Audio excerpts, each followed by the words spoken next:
This is Robert. He's an interesting, yet strange young man. We watch as he sits alone, contemplating to himself. He's obviously troubled by something, yet I'm unsure if we'll ever find out what that is. But what are we really seeing here? He has an interesting haircut? Sure. Wears a golden watch that doesn't tick? Poser. And he wears old black boots with way too many cracks in them. For work, he plays piano by day. For fun, he drinks with his buddies at night. And sometimes to take things up a notch, he'll go on a date once a week. Or twice a week. Or 3 times a week. One day, Robert was walking out of the local grocery store, which he tended to do every so often. A man's gotta eat.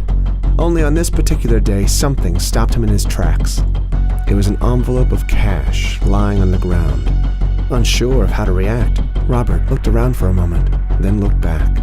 It was a fresh stack of bills and had a red stain on it. Now I'd love to tell you that Robert left the cash where it was, or even turned it into the police, but he didn't. He simply dropped his groceries, picked up the envelope, and walked away. In fact, he was so infatuated with his new discovery that he left his groceries behind, which unfortunately for him were stolen soon after. He didn't feel good about what he'd just done, but he didn't feel bad about it either. To Robert, fate had specifically placed the money there for a reason, and it was better off his than anyone else's. So he continued his day. He went to work, looking over both of his shoulders as he did so. Then he went out, unapologetically spending his new cash on expensive bottles, expensive treatment, and expensive friends. He cheersed everyone around him, taking one shot, then another shot, then another shot after that. Finally, he checked his phone and received an enticing invitation from a lady friend. He pounded one more shot and he left. He drank more than he had in quite some time, and stupidly, Robert proceeded to get into his car. He looked for the right key, fumbled a bit, then he got in. He figured he could manage a quick drive. I mean, come on, he was Robert. This was his lucky day. Robert became easily distracted, ended up losing complete control of the vehicle, and our boy Robert hit someone. Let's talk about Haley.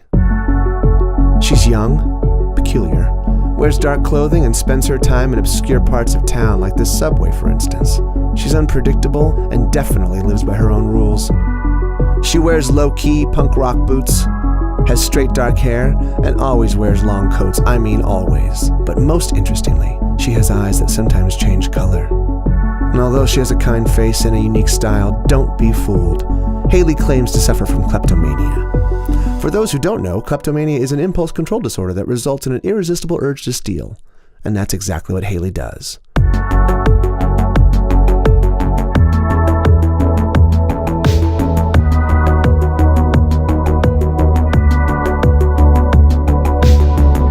Haley doesn't have many friends, nor does she really want any. At least that's what she tells herself. One day, Haley managed to steal a watch, a hairbrush, earrings, and a strawberry smoothie. Soon after, as she sipped on her stolen smoothie, Haley was feeling good about her successful robberies. It was just another regular day. That is, until she noticed something very odd.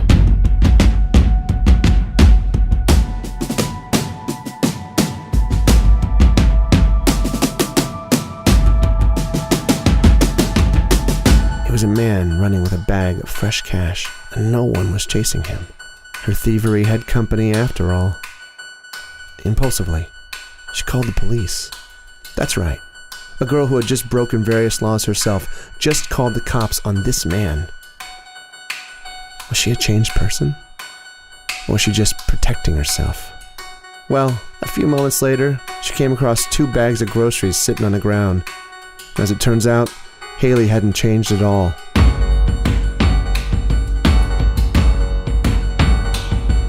She completed her day by texting a fellow who she knew would respond right away.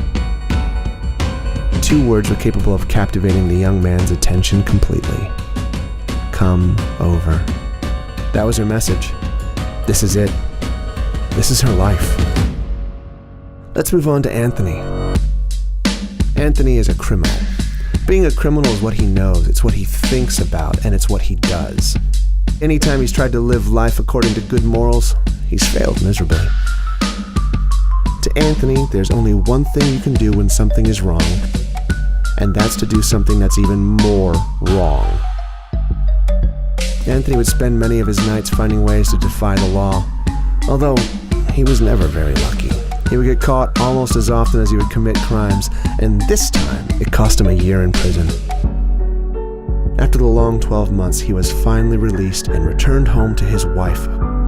Although he was glad to be back in his element, the world that he knew had changed a bit. Particularly his wife had changed, but he chose to ignore it. One day, as he was preparing himself a slice of pizza, Anthony noticed something peeking out from under the microwave.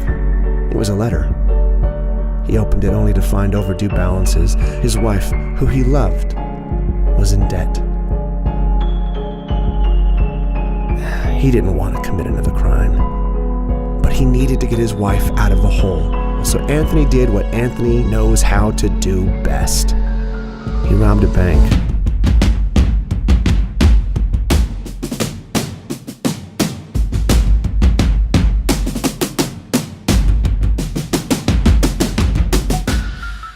All seemed to be going well, until suddenly an officer stopped him in his tracks, causing a stack of cash to drop on the ground.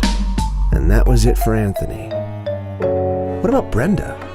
This young woman thrives on her independence, yet she has sad eyes, an addictive personality, and feels trapped in a world that only she understands.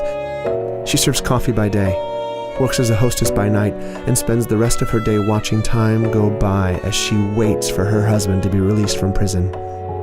Eventually, Brenda did find herself a distraction. It was online gambling. She quickly became obsessed. One day, as she was washing a few dishes, Brenda received the call that her husband was coming home. Initially, Brenda was thrilled to see her husband again. Thrilled. And eventually, however, she grew uneasy. Things were different. A few days later, a large bill came in the mail. And as to be expected, Brenda's gambling addiction had quickly eaten into her savings. It had finally happened. Brenda was in debt.